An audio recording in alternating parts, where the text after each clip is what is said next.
Abandonada en una cueva en medio del desierto, Isabel escuchó las últimas palabras de su propio marido antes de que él rodara una roca gigante y sellara su sentencia. Pero lo que él no sabía era que Dios aún tenía un propósito para esa mujer y que su justicia lo golpearía como fuego. Comenta desde qué ciudad estás viendo el vídeo y dale a me gusta al canal, porque esta historia te llegará al corazón. Isabel siempre fue una de esas mujeres que iluminaban cualquier habitación con su presencia. Nunca presumía de sus penas ni alababa sus virtudes.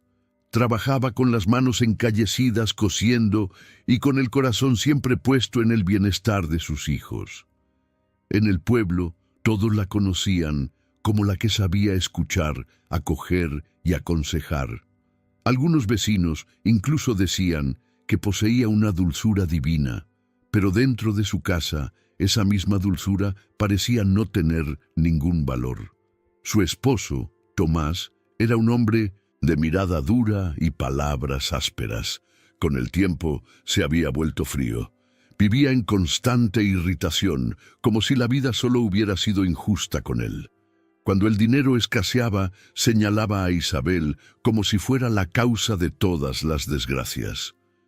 «Solo sirves para tener hijos y frenar a un hombre», murmuraba, con la vista clavada en el suelo de tierra de su casa, demasiado asustado para mirarla. Ella bajó la mirada, no por sumisión, sino porque no quería empeorar la situación. Sabía que discutir con Tomás era como intentar hablar con una pared fría. Tras el nacimiento de su tercer hijo, algo en Isabel empezó a cambiar. Su cuerpo ya no respondía como antes. Le temblaban las piernas, la fiebre le llegaba sin previo aviso y el dolor de huesos le impedía trabajar con la misma fuerza.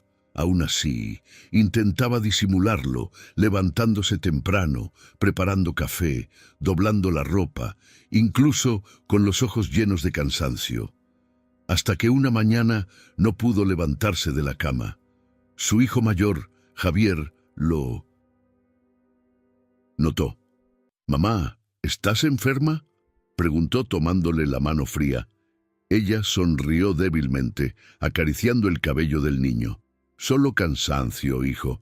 Ya pasará». Tomás, al entrar en la habitación y verla aún tumbada, resopló con fuerza. «¿Otra vez con esto? Hay gente que se mata trabajando y no se queja como tú. Levántate ya». Ella intentó explicarle que no podía soportarlo, que el dolor era cada vez peor. Pero él ya se había ido, dando un portazo. Desde ese día, algo cambió en él. O quizás lo que siempre había estado oculto simplemente se reveló. Empezó a comer afuera, dormía en el establo con los caballos y cuando entraba era solo para buscar algo o reprender a sus hijos con la misma dureza con la que trataba a su esposa.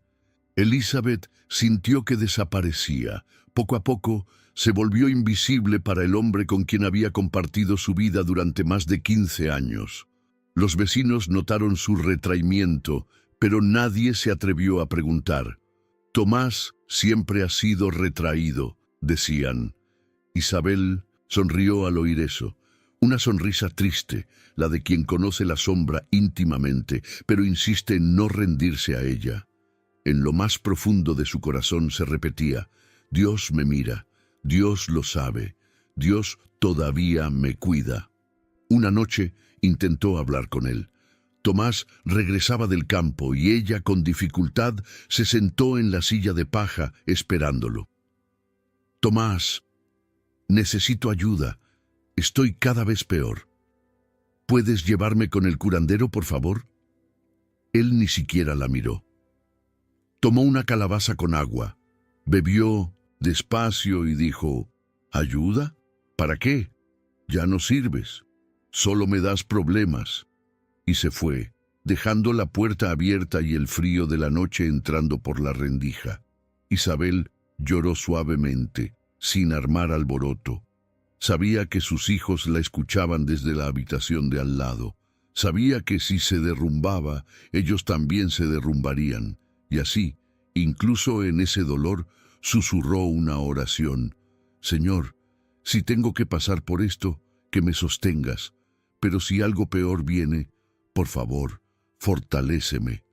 Fue en ese silencio cruel, en ese abandono que no gritaba sino que cortaba, que Isabel empezó a darse cuenta de que algo peor se avecinaba.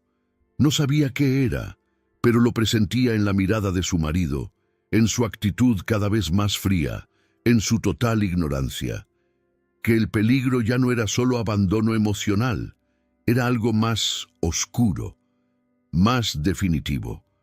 Los días se hacían más largos dentro de aquella casa, no porque el sol tardase más en ponerse, sino porque cada hora parecía cargar con el peso de una eternidad. Isabel ya no esperaba cariño, sino que empezó a temer incluso las palabras. Tomás se había convertido en un maestro en herir con frases cortas, frías y venenosas. No le levantó la mano, pero, día tras día, le dejaba marcas invisibles que dolían más que cualquier herida física. Te estás apagando poco a poco, Isabel. Y Dios, si de verdad existiera, ya te habría llevado, dijo una vez, mientras comía solo en la mesa, apartando el plato con desdén.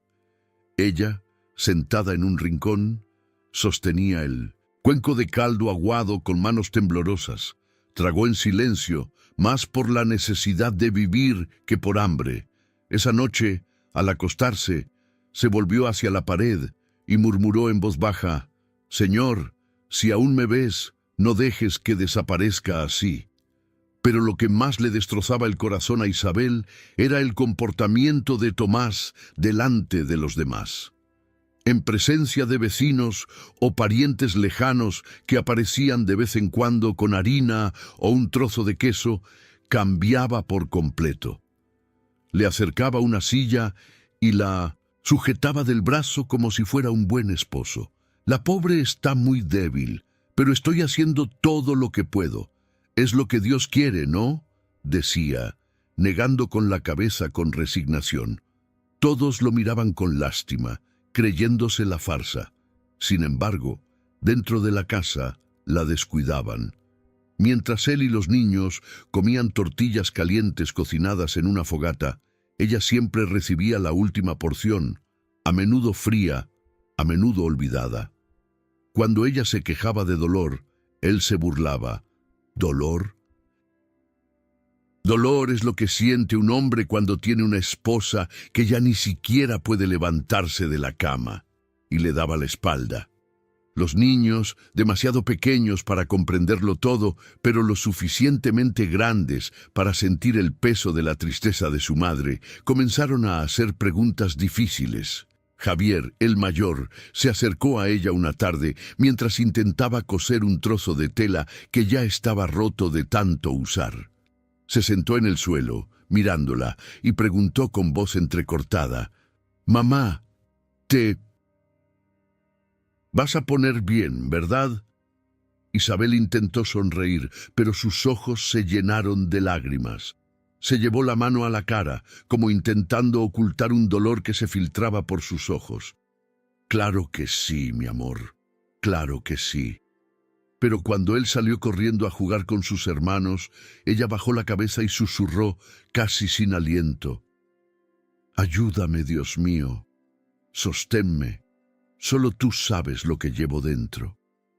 Era una mujer agotada, sí, pero había una llama dentro de ella que insistía en no apagarse. Algo invisible sostenía sus días, como si un hilo espiritual sostuviera su alma en los momentos más oscuros. Tomás, por otro lado, parecía cada vez más impaciente con su presencia en la casa. Dejó de usar su nombre.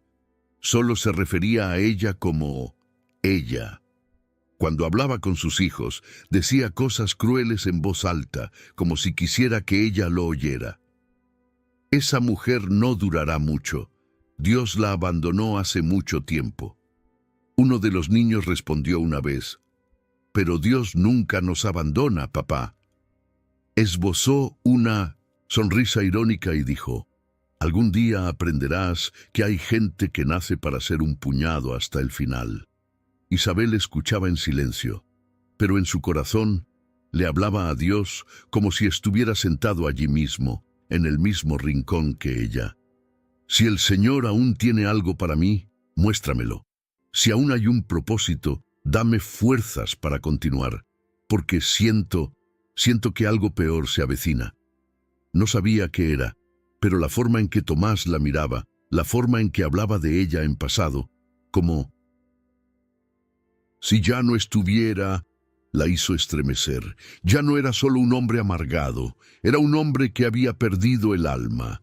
Y ella empezó a darse cuenta, con cada palabra cruel, de que la distancia entre la malicia verbal y la acción se acortaba, y demasiado rápido. En una fría mañana, con el cielo aún gris sobre el pueblo, Tomás despertó antes del amanecer y observó a Isabel respirar con dificultad. Había algo decidido en su mirada, una frialdad que no había estado allí antes. Sacó del baúl un chal fino, desgastado por el tiempo, y se lo puso sobre los hombros con una delicadeza que pareció demasiado tardía. «Vamos a ver al curandero de la montaña», dijo en un tono neutral y sin emociones. Isabel dudó en responder. Le dolía el cuerpo, pero su corazón, cansado de sufrir, se aferraba a esa promesa como el último tablón en medio del río. Confió. Confió porque, a pesar de todo, seguía creyendo que un esposo no sería capaz de cruzar la línea final de la crueldad. Confió porque quería vivir, ver, crecer a sus hijos, seguir sirviendo a Dios incluso en el dolor. Con esfuerzo se levantó mientras Tomás la ayudaba a subir a la carreta. Ni palabras de cariño, ni miradas fijas, solo el crujido de la madera y la fría brisa matutina acompañando el inicio del viaje. El camino de tierra parecía interminable. El trote lento del caballo marcaba el ritmo de un silencio denso. Isabel intentó iniciar una conversación. «Tomás, ¿crees que el curandero podrá ayudarme?» Mantenía la mirada fija al frente. «Si es la voluntad de Dios», respondió secamente. Tragó saliva con dificultad. Esa respuesta no la consoló, solo la distanció. Durante largos minutos solo se oyó el viento golpeando las piedras y el crujido de la carreta sacudiendo su frágil cuerpo. Cuanto más avanzaban, más cambiaba el paisaje. Las casas se perdían en la distancia, los campos daban paso a estrechos senderos rodeados de altas rocas. Isabel empezó a sentir una opresión en el pecho. Esta no era la ruta que solían tomar cuando alguien enfermaba. «Tomás, este camino no lleva a la montaña de los curanderos», murmuró, intentando enderezarse. Él tiró de las riendas con fuerza. «Quieto, sé lo que hago». Su tono no dejaba lugar a preguntas. El frío se intensificaba a medida que subían. La niebla cubría el sendero, volviéndolo todo extraño, casi irreal. Isabel se ajustó el chal al cuerpo, sintiendo una fuerte premonición crecer en su interior. En silencio, comenzó a rezar. No en voz alta, pero con el corazón apesadumbrado.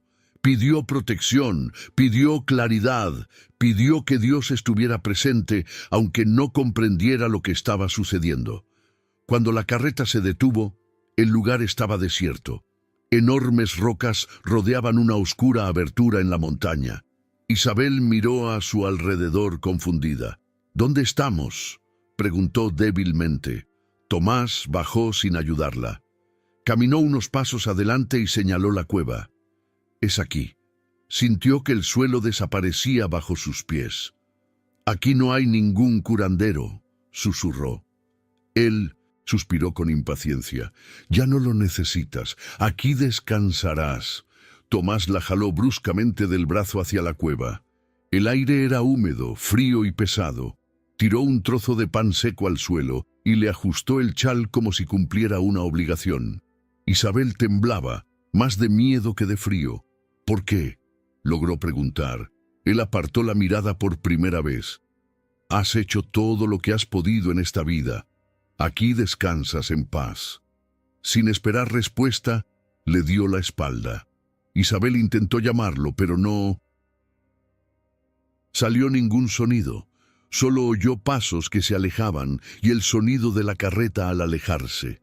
Sola, en lo profundo de la cueva, comprendió que la habían engañado, y mientras la oscuridad la envolvía, una sola certeza latía en su interior.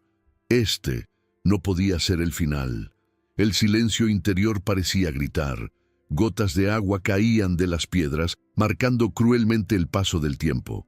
Elizabeth intentó moverse, pero su cuerpo respondió con dolor. Pensó en sus hijos, en el olor de la casa, en la voz que nunca volvería a oír diciéndole que la necesitaban. Apretó su chal contra el pecho y respiró hondo. Incluso herida, algo en su interior se negaba a morir. Y en esa densa oscuridad decidió seguir clamando a Dios. Sin saber cuánto tiempo le quedaba, mantuvo viva su fe, esperando que alguien, en algún momento, aún la escuchara allí. Tomás dejó en el suelo solo un trozo de pan seco, duro como una piedra, y una manta rota, tan fina que apenas cubría el cuerpo de Isabel. Ni siquiera se arrodilló para mirarla a los ojos. Simplemente se ajustó la manta sobre los hombros con un gesto rápido, casi mecánico, como para dar por terminado un tema incómodo. Antes de irse, murmuró con frialdad: «Has hecho todo lo que has podido en esta vida». Esas palabras resonaron más fuerte que el sonido de sus pasos alejándose. Isabel intentó llamarlo, intentó decir algo, pero tenía la garganta demasiado seca para articular palabras. Intentó gritar, inhaló con fuerza, reunió las pocas fuerzas que le quedaban, pero su cuerpo no respondía. El dolor era intenso, el frío se le metía en los huesos y la voz simplemente no le salía. El silencio de la cueva la envolvió por completo. Solo quedaba el sonido irregular de su propia respiración, débil, entrecortada, casi como un hilo a punto de romperse. Las piedras circundantes estaban húmedas, heladas, y el suelo parecía absorber el poco calor que le quedaba en el cuerpo. Isabel cerró los ojos un momento, intentando no desesperarse. Pensó en sus hijos, en los caritas que se le acercaban por las noches pidiéndole historias. Pensó en el sencillo pueblo, en la casa de barro, en el olor de la comida sencilla cocinada en una estufa de leña. Todo aquello parecía tan lejano ahora. Volvió a abrir los ojos y se dio cuenta de que estaba completamente sola. Ninguna luz entraba en aquel lugar. Ninguna voz respondía a su sufrimiento. Con dificultad, se llevó el pan a la boca. Intentó morderlo, pero sus dientes apenas podían romper la dura superficie. Tragó pequeños trozos, más por mantenerse consciente que por hambre. La manta rasgada no le ofrecía calor, solo un recordatorio del abandono. El tiempo allí dentro era inconmensurable. No había día ni noche, solo oscuridad constante y el lento goteo del agua cayendo de las piedras, marcando segundos interminables. En medio de esa profunda soledad, Isabel comenzó a hablar suavemente, como si Dios estuviera sentado a su lado. «No entiendo, Señor, pero sigo creyendo». Su voz era casi un susurro. Las palabras salieron con esfuerzo, mezcladas con una respiración agitada. «Si es mi hora, acepto, pero si aún hay un propósito, rescátame». Cada frase fue pronunciada con fe, no como una exigencia, sino como una rendición. No pidió venganza, no pidió explicaciones, solo pidió no ser olvidada. El frío se intensificó durante la primera noche. Su cuerpo temblaba incontrolablemente. Isabel intentó acurrucarse, abrazarse las rodillas, protegerse el pecho. Pensó que tal vez no despertaría. Pensó que tal vez esta era realmente su despedida. Aún así, repetía en silencio. Dios nunca abandona. Incluso allí, incluso en esa oscuridad, creía que su vida aún tenía valor. El primer día transcurrió lentamente. Isabel entraba y salía de un frágil estado de conciencia. A veces soñaba con voces lejanas, a veces se despertaba sobresaltada por sus propios gemidos. La sed empezó a atormentarla más que el hambre. Tenía la boca seca, los labios agrietados, la lengua pesada. Intentó lamer las piedras húmedas para aliviarse, saboreando la roca fría. Cada pequeño gesto le exigía un esfuerzo enorme. En la segunda noche su debilidad era mayor. Su respiración era aún más entrecortada. Isabel ya no podía moverse. Solo sus ojos permanecían abiertos, contemplando la oscuridad absoluta. Se preguntaba si alguien la extrañaría. Se preguntaba si Tomás dormiría tranquilo. Se preguntaba si Dios realmente la escuchaba. Y entonces, casi sin fuerzas, volvió a murmurar: «Si todavía hay un propósito, no me dejes morir aquí». El eco devolvió su propia voz, débil, quebrada. No hubo respuesta. Solo el profundo silencio de la cueva, como si el mundo entero se hubiera detenido en su interior. Durante 2 días enteros, nadie oyó nada más que su respiración cada vez más superficial. Nadie, salvo las piedras, el agua que goteaba y la fe insistente de un alma que se negaba a irse. Hasta que, cuando todo parecía perdido, algo inesperado comenzó a acercarse desde el exterior. En la tercera noche, el cielo se derrumbó sobre las montañas como si llorara por algo que solo lo divino entendía. Los relámpagos atravesaban la oscuridad como cuchillos de luz, y los truenos parecían golpear los huesos de las montañas. El viento arrastraba hojas y ramas secas como si intentara despejar cualquier cosa fuera de lugar. Era una noche en la que pocos se atrevían a salir de casa, y mucho menos a subir por los sinuosos senderos de la montaña. Pero no todos los caminos son guiados por pies humanos.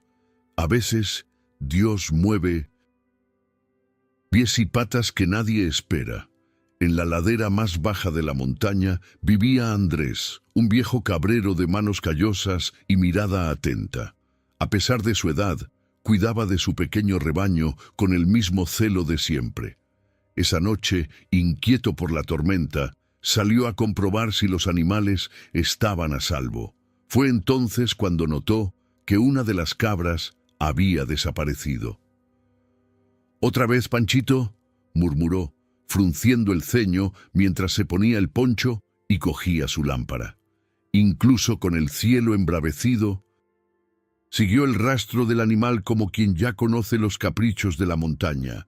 Trepó por las piedras mojadas, marcando el ritmo de sus pasos firmes con su bastón. Con cada relámpago miraba más adelante, buscando rastros de la cabra fugitiva. Y entonces, entre un árbol torcido y una roca cubierta de musgo, oyó un leve balido proveniente de una dirección que rara vez exploraba. Siguió el sonido con cautela hasta que la luz de la lámpara reveló la entrada a una cueva casi oculta por ramas y piedras. Su corazón se aceleró. «¿Panchito?», gritó con voz firme, pero lo que escuchó no fue un balido. Era un sonido humano, un susurro, un hilo de voz tan débil que apenas se distinguía. Andrés se quedó paralizado un instante. El sonido provenía del interior de la cueva. Entró lentamente, llevándose la lámpara a la cara, intentando comprender qué sucedía, y entonces vio, acostada sobre una manta sucia, con el rostro pálido y los ojos casi sin vida, había una mujer. Sus labios se movían, casi en silencio, pero había vida, vida donde ya no debería haber nada. «Señora, ¿me oye?», preguntó, arrodillándose a su lado. Isabel parpadeó lentamente. Intentó hablar, pero solo logró emitir un sonido ronco. Andrés no dudó. Dejó la lámpara a un lado, deslizó el brazo bajo el cuerpo ligero y pajizo de la mujer y la levantó en brazos como si llevara una carga sagrada. Afuera seguía lloviendo con fuerza, pero no le importó. Regresó por el mismo camino, con los pies firmemente plantados en el barro, protegiéndola del viento con su propio cuerpo. La casa del pastor no estaba lejos, pero esa noche cada paso le pesaba como el mundo. Al llegar, dio un pisotón en la puerta. ¡Abre, Marta! ¡Es urgente! La mujer, con el pelo canoso recogido en un moño bajo, corrió y abrió la puerta de par en par. La luz de la farola iluminó la escena ante ella. Su marido, empapado hasta los huesos, llevaba en brazos a una mujer casi sin vida. «Dios mío, Andrés, ¿quién es?», preguntó, sin poder disimular su asombro. «No lo sé, pero estaba sola en la cueva, como si la hubieran dejado morir. No podemos dejarla así». Marta retrocedió haciéndole sitio. «Ponla aquí, en el rincón junto a la chimenea. ¡Rápido!». Andrés acostó con cuidado a Isabel sobre las mantas en el cálido rincón de la casa. Marta se arrodilló junto a la desconocida y de inmediato tomó un paño limpio y agua tibia. «Sigue respirando, débilmente, pero respira», dijo Marta, tocándole la cara a Isabel. «Mira eso. Parece que todo su cuerpo clama por ayuda». Andrés miró a su esposa y dijo en voz baja: «No llegó por casualidad, Marta. Un poder superior quiso que saliera a esa tormenta». Marta asintió, tocándole el hombro. «Así que ahora nosotros hacemos nuestra parte». Marta era de esas mujeres que no necesitaban hacer alarde para transmitir fe en su mirada. La forma en que extendía una manta, cómo soplaba el caldo con una cuchara antes de ofrecérselo, cómo acomodaba cuidadosamente la almohada, bastaba para demostrar que estaba presente. Cuando miró a Isabel a los ojos por primera vez, vio más allá de la debilidad, más allá de los moretones y la piel enrojecida por la fiebre. «Tienes algo dentro, aún no es el final», dijo con firmeza, mientras le secaba la frente con un paño limpio. Isabel no pudo responder con palabras, pero una lágrima rodó por su mejilla, como si su corazón finalmente hubiera encontrado una respuesta. Esa misma noche, Marta calentó agua en la estufa de leña, mezcló boldo, manzanilla y hojas de ruda, reunidas con fe y sabiduría, y preparó un baño caliente para bajar la fiebre. Con la ayuda de Andrés, levantaron el frágil cuerpo de Isabel y la colocaron en una palangana profunda, improvisando una cortina de mantas para darle algo de dignidad. Marta cantaba suavemente mientras vertía el agua sobre los hombros de la mujer dormida. Era una vieja melodía, sin letra, aprendida de su abuela, transmitida de generación en generación como una oración disfrazada de canción. Al día siguiente, preparó un caldo espeso de maíz con ajo y cebolla dorados en mantequilla y se lo llevó a los labios de Isabel. La mujer, aún débil, abrió lentamente los ojos y aceptó una cucharada, luego otra. «Poco a poco, hija, volverás», dijo Marta, tomándole la mano con firmeza. Y así fue, día tras día. Cada amanecer traía un nuevo gesto de cariño, una poción de hierbas, una oración murmurada en silencio, un gesto silencioso de amor que penetraba más profundamente que cualquier medicina.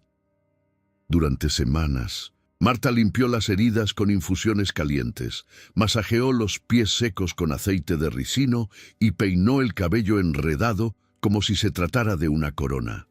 Isabel apenas hablaba, pero sus ojos poco a poco volvieron a brillar. Por la noche se despertaba sobresaltada, sin aliento, como si los fantasmas de la cueva aún la persiguieran. En esos momentos, Marta se sentaba a su lado, le tomaba la mano y le decía: «No tengas miedo, aquí nadie te abandonará». Una mañana temprano, Isabel se despertó con el corazón acelerado. La lluvia golpeaba con fuerza contra el techo de lámina. Volvió la cara hacia la ventana y mirando hacia la oscuridad exterior, murmuró suavemente: «Dios, ¿me oíste?». Marta, que dormía sentada a los pies de la cama, abrió los ojos al oír esa frase. Permaneció en silencio, respetando ese momento sagrado. Sabía que no toda la fe necesita ser gritada. A veces, una frase susurrada basta para sellar un milagro. Los días pasaban, y cada mañana Isabel parecía un poco más viva. Empezó a incorporarse sola y luego a caminar hacia la puerta, apoyándose en un trozo de madera que Andrés había cortado como bastón. El pastor la observaba desde lejos, impresionado por la fuerza que emanaba de aquella mujer silenciosa. «Es como si volviera de un lugar muy lejano», le comentó a su esposa. Marta asintió. «Así es, pero hay algo diferente. No solo se está recuperando, está renaciendo». Isabel empezó a ayudar con las tareas domésticas más ligeras. Doblaba la ropa, separaba hierbas, pelaba yuca con sus manos aún débiles, pero había gratitud en cada movimiento, una nueva presencia en su forma de ser. No hablaba del pasado, ni mencionaba el nombre de Tomás, pero sus ojos, siempre vueltos hacia el cielo al anochecer, delataban que algo entre ella y Dios se reconstruía silenciosamente, como si su propio espíritu estuviera cosiendo, puntada a puntada, la tela rasgada de su alma.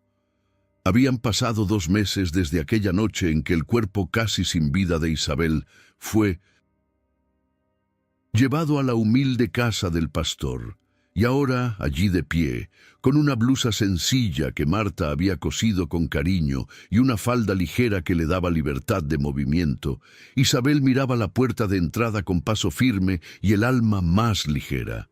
Caminaba sola, con pasos tranquilos pero decididos. La mujer que una vez murmuró oraciones desesperadas en la oscuridad de una cueva, ahora llevaba en sus ojos una luz que desafiaba incluso los días más nublados. «Quiero ver a mis hijos», dijo una mañana, mientras ayudaba a Marta a preparar el pan. La frase le salió como una revelación. No era una petición, era una certeza. Andrés, que escuchaba desde el porche, se levantó lentamente y respondió con respeto: «Entonces vámonos, doña Isabel. Solo dime la hora». Ella lo miró agradecida y respondió: «Hoy. Necesito volver hoy». Marta se acercó a ella, le tomó las manos un momento y le dijo: «No serás la misma de antes, hija mía. Ahora es otra mujer la que pisa ese suelo». El viaje al pueblo transcurrió en silencio. Andrés conducía la carreta como si llevara una historia sagrada, e Isabel observaba el paisaje familiar con los ojos de quien ha renacido. Cada árbol, cada piedra, cada curva del camino parecía diferente, como si la vida hubiera rediseñado el mundo desde que ella se fue. A lo lejos se vislumbraban las primeras casas, seguidas del familiar olor a tierra, humo y pan horneándose en un horno de barro. Era como regresar al vientre de la vida misma. Al entrar en el pueblo, el sonido de los cascos de los caballos llamó la atención. Los niños corrieron a ver quién venía y pronto se acercaron los adultos. Un susurro corrió entre los vecinos: «Isabel». Alguien pronunció su nombre como si invocara una aparición. «Es imposible. ¿Es ella de verdad?», murmuró una mujer en la puerta. «Pero dijeron que estaba muerta». Las miradas se multiplicaron, una mezcla de asombro y reverencia. Era como si presenciaran un milagro caminando entre ellos. Isabel mantenía la cabeza alta, sin prisas, sin miedo.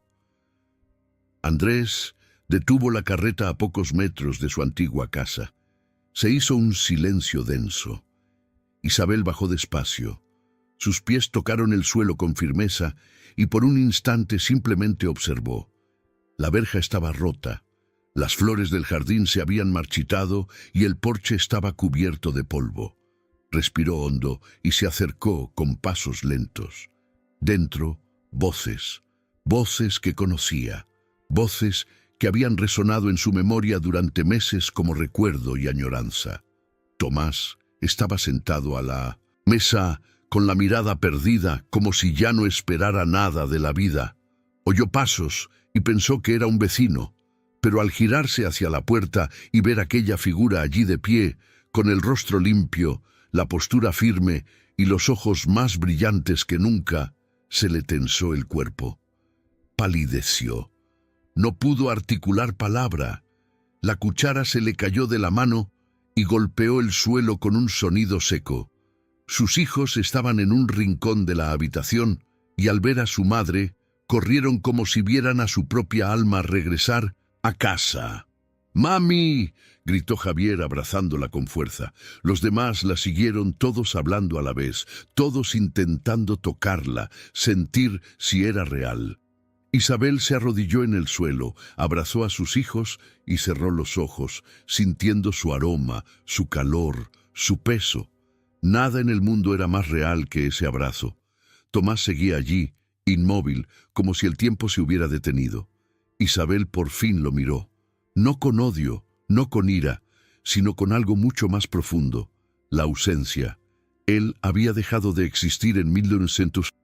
Ella en el momento en que la abandonó. Y ahora, ante él, ella era más grande que el dolor, más grande que el pasado, más grande incluso que el silencio. Tomás ya no era el mismo hombre que la había abandonado en la cueva. Cargaba sobre sus hombros no solo el peso de la edad, sino también la invisible carga de una culpa que lo carcomía por dentro.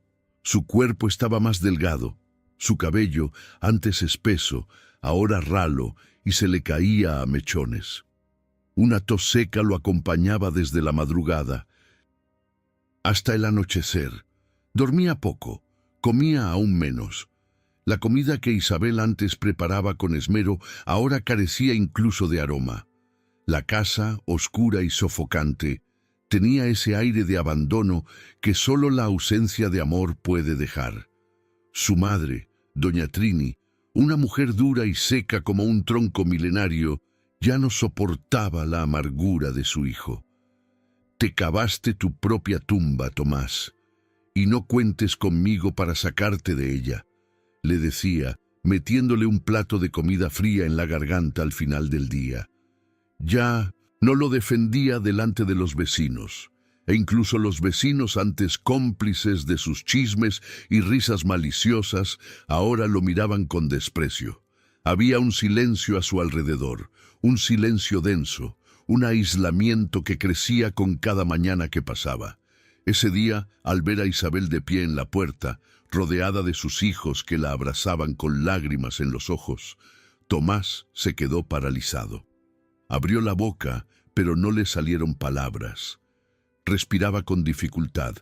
Sus rodillas parecían flaquear. Retrocedió 2 pasos, como si quisiera desaparecer.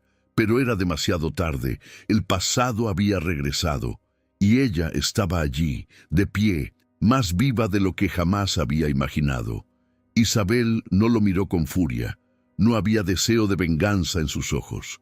Lo que sí había era algo más frío, más cortante, indiferencia.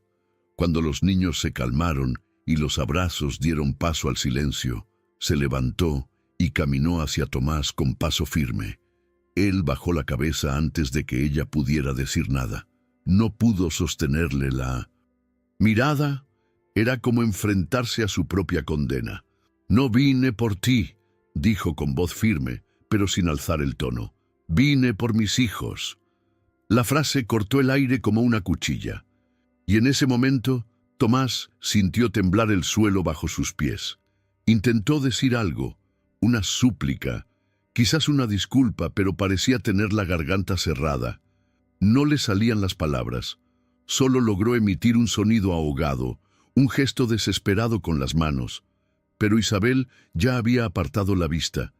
Extendió el brazo hacia ella, como buscando una oportunidad, una explicación, un atisbo de compasión. Pero ella no se movió. Tomó la mano de su hijo menor y lo condujo al interior de la casa, como si reclamara lo que le pertenecía por derecho. Tomás permaneció allí, con el brazo extendido en el vacío. Tenía los ojos enrojecidos y la respiración entrecortada. Por primera vez, comprendió lo que había hecho, no como un pensamiento, sino como un dolor vivo quemándole por dentro. Desde entonces, no se dijeron nada más. Isabel no gritó, no acusó, no exigió nada. Pero la ausencia de palabras pesó más que cualquier frase. El vecindario lo notó. Algunos murmuraban que Dios le había dado justo lo que merecía. Otros decían que esto era solo el principio de lo que estaba por venir. Pero nadie se atrevió a defenderlo. Y así, en el silencio que se instaló entre ellos, algo empezó a suceder. Una fuerza invisible empezó a actuar. No llegó con truenos ni castigos visibles. Era algo más sutil y profundo. Una justicia que no necesitaba audiencia. Una respuesta de lo alto, manifestándose no con ruido, sino con silencio. Y fue en este silencio que comenzó la cosecha. Elizabeth no se quedó en el pueblo. Se había reunido con sus hijos. Había cumplido lo que su corazón le exigía. Pero la tierra de aquella tierra aún conservaba cicatrices demasiado abiertas. Cada pared de la vieja casa parecía resonar con susurros de abandono. Cada rincón le traía el peso de lo que había vivido en silencio.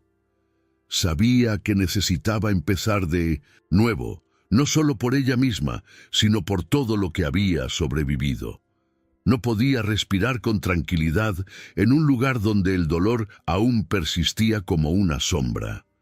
Fue Marta quien se dio cuenta incluso antes de decir una palabra. A la mañana siguiente, con el sol filtrándose por la ventana, Isabel se sentó a la mesa con sus hijos y permaneció en silencio.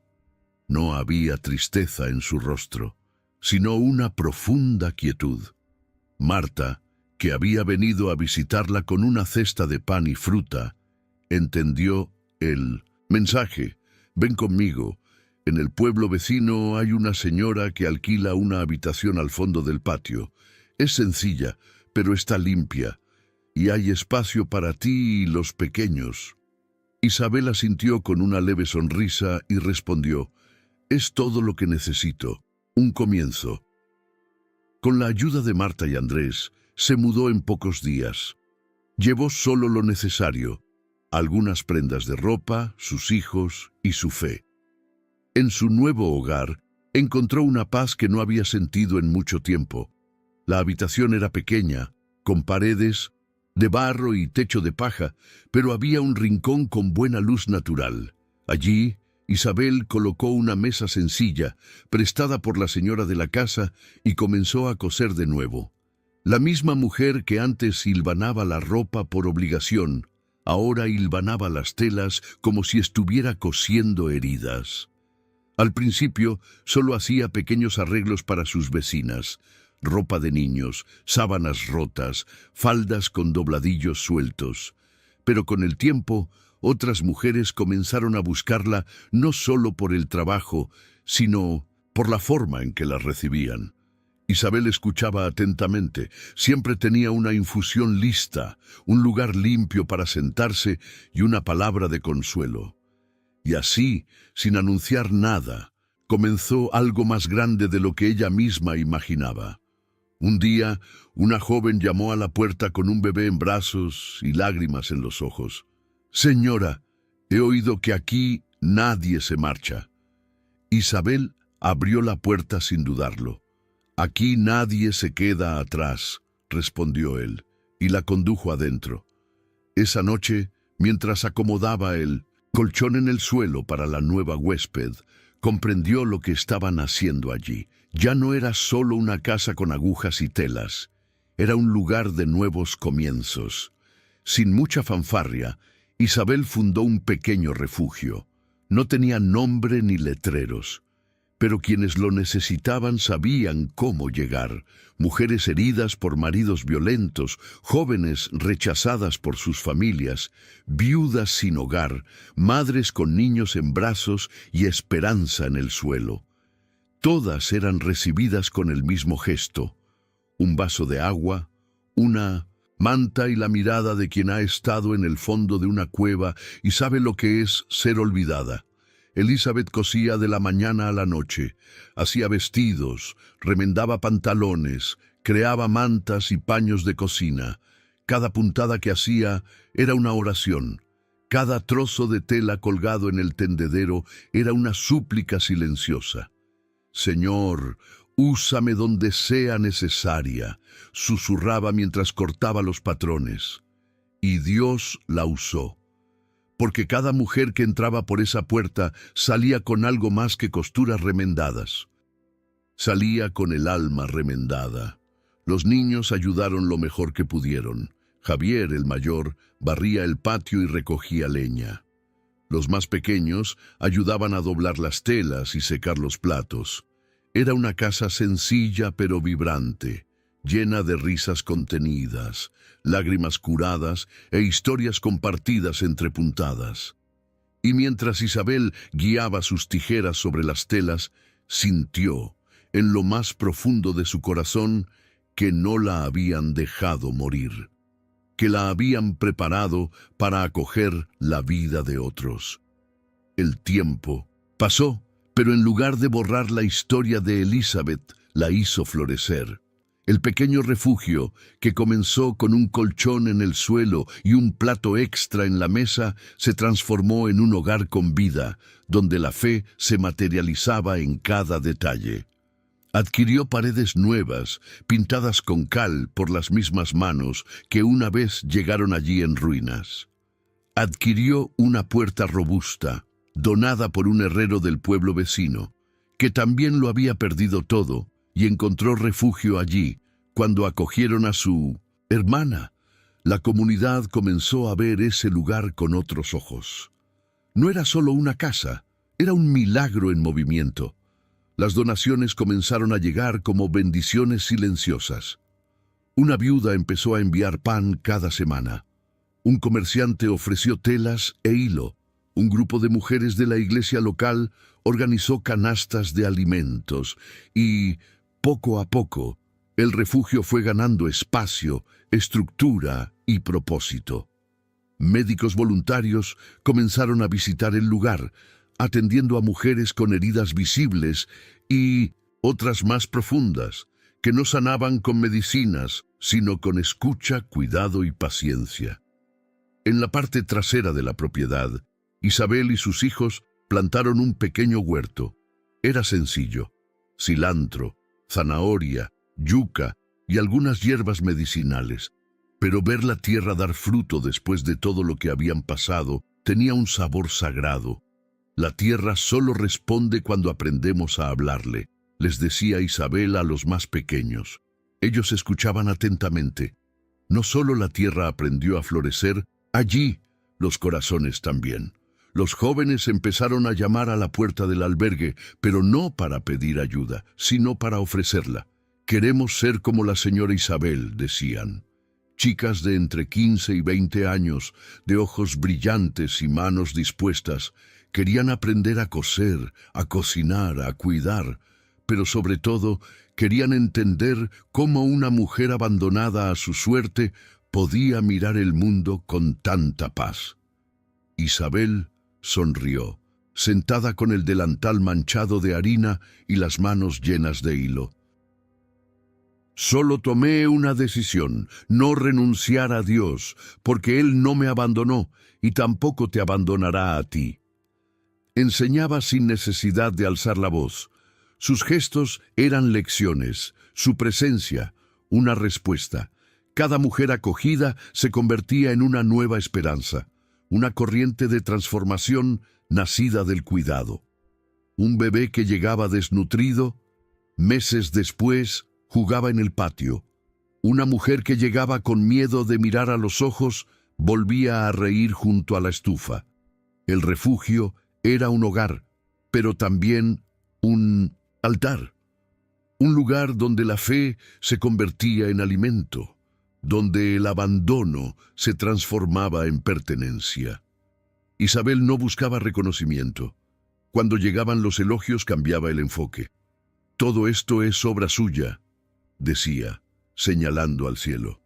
Y cuando alguien le preguntaba cómo encontraba fuerzas después de todo, respondía con calma: «Cuando todo en mí quería morir, solo pedí una cosa, que Él me sostuviera, y Él me escuchó». Los domingos, algunas mujeres se reunían en el patio para cantar canciones antiguas. Isabel, sentada en la silla de madera, observaba en silencio, con los ojos llenos de gratitud. No lloraba por sí misma, sino por todos aquellos que una vez habían quedado abandonados y ahora prosperaban juntos. Cada canción era un recordatorio de que ningún dolor es en vano cuando se pone en manos de Dios. Pero mientras el refugio crecía en paz, dignidad y fe, algo inesperado se agitaba en el pueblo que Isabel había dejado atrás.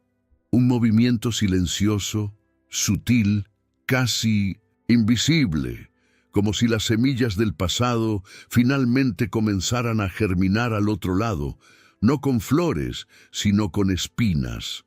El tiempo, que para Isabel parecía estar hecho de semillas y flores, transcurría de forma muy distinta para Tomás. Los días se arrastraban como piedras sobre sus hombros.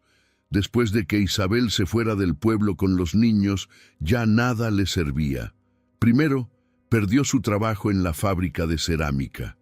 Su jefe alegaba que estaba distraído, retrasando la producción, y que los clientes se quejaban de su mala educación.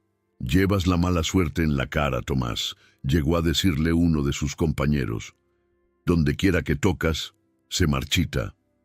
Sin sueldo, no tardó en perder también su casa. La deuda con el verdulero aumentó. El lechero dejó de aparecer y el terrateniente le pidió las llaves con una nota contundente: «Aquí no hay lugar para los que abandonan ni mienten». Fue entonces cuando Tomás, el mismo hombre que una vez creyó poder deshacerse de su esposa como si fuera una carga, se encontró afuera, con una bolsa en la mano, con algo de ropa y nada más. Durante semanas vagó por el pueblo como una sombra. Dormía en la trastienda de la vieja escuela, mendigaba sobras en las puertas de los comedores comunitarios, esperaba las sobras del mercado al final del día.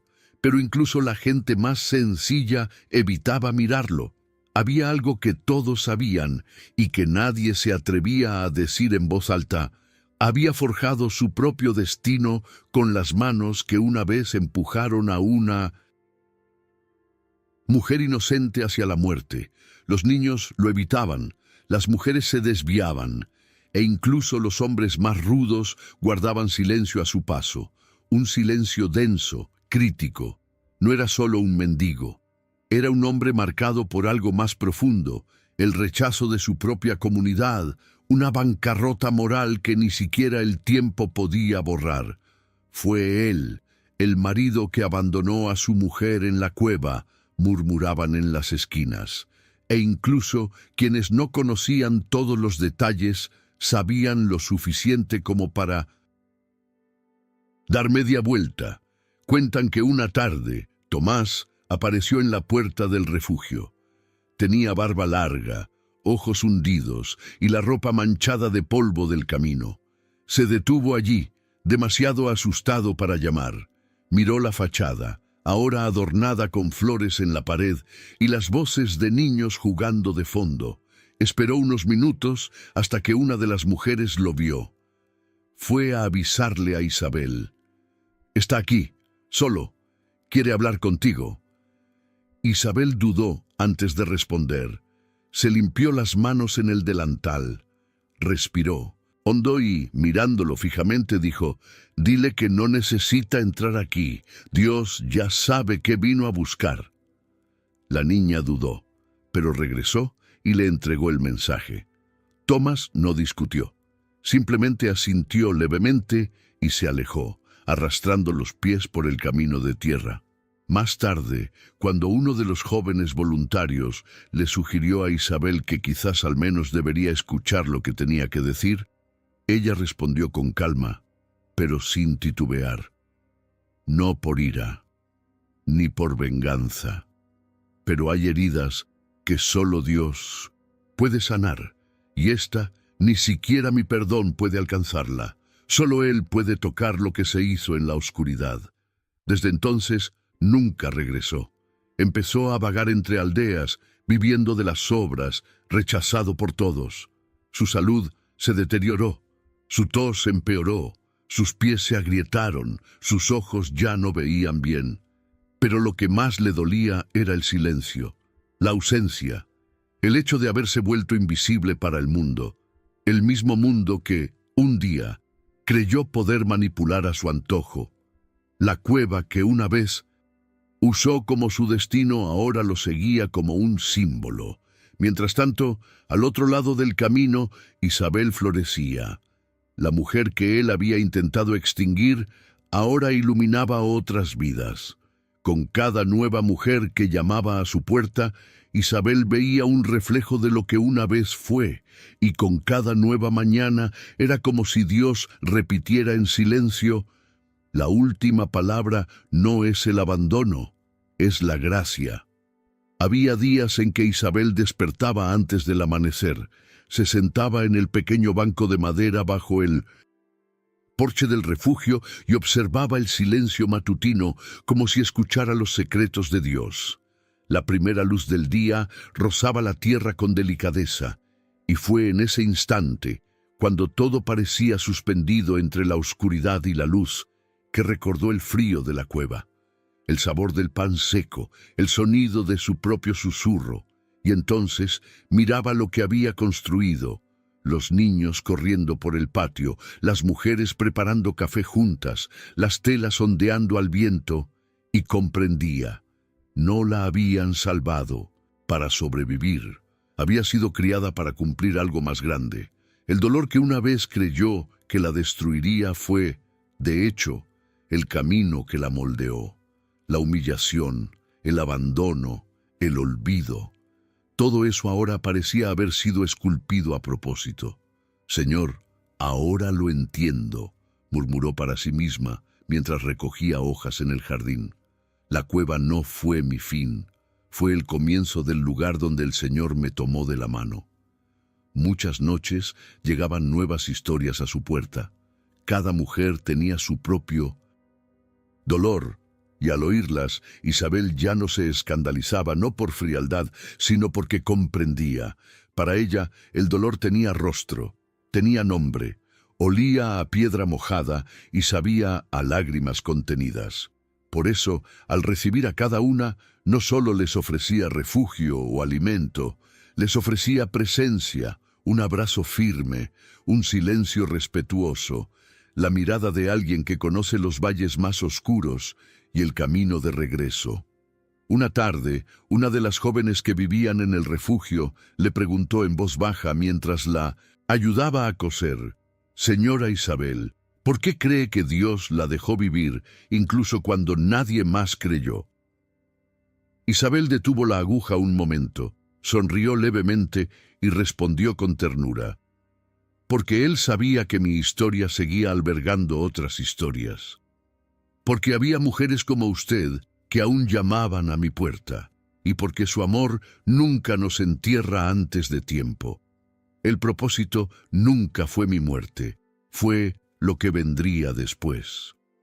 Ella no murió en esa cueva, no por suerte, ni porque una cabra perdida la encontrara, sino porque fue vista, porque la sostuvo una fuerza que es independiente de lo que piensen los demás o de lo que el mundo decrete. Dios la vio. Cuando nadie más la vio, Dios la escuchó. Cuando su voz no era más que un susurro, Dios la sostuvo.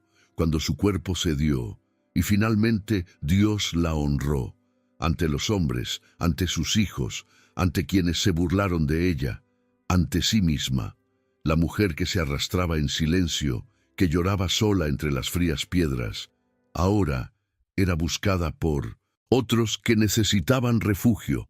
Era un referente, era una fuente de fortaleza, y aún sin buscar reconocimiento, Isabel sabía que su vida se había convertido en una respuesta. No predicaba sermones, pero vivía cada gesto como testigo. Su fe no necesitaba palabras bonitas. Su presencia, su historia, su resiliencia eran suficientes. Y así, entre costura y otras tareas, entre un plato de sopa y un llanto consolado en su regazo, Isabel cumplió su misión. Su nombre ya se susurraba en otros pueblos. Esa mujer del milagro, decían, pero ella solo dijo, el milagro no fui yo, fue el amor de Dios que no se rindió. Así que nunca te rindas. Incluso cuando todo parezca perdido, incluso cuando el mundo te dé la espalda, sigue creyendo. Porque hay propósitos que solo se revelan después de la cueva. Porque hay victorias que solo llegan tras el silencio. Si esta historia te conmovió, suscríbete al canal y dale a me gusta. Y si también crees que Dios siempre actúa en el momento oportuno, incluso cuando nadie te ve, mira también el siguiente video.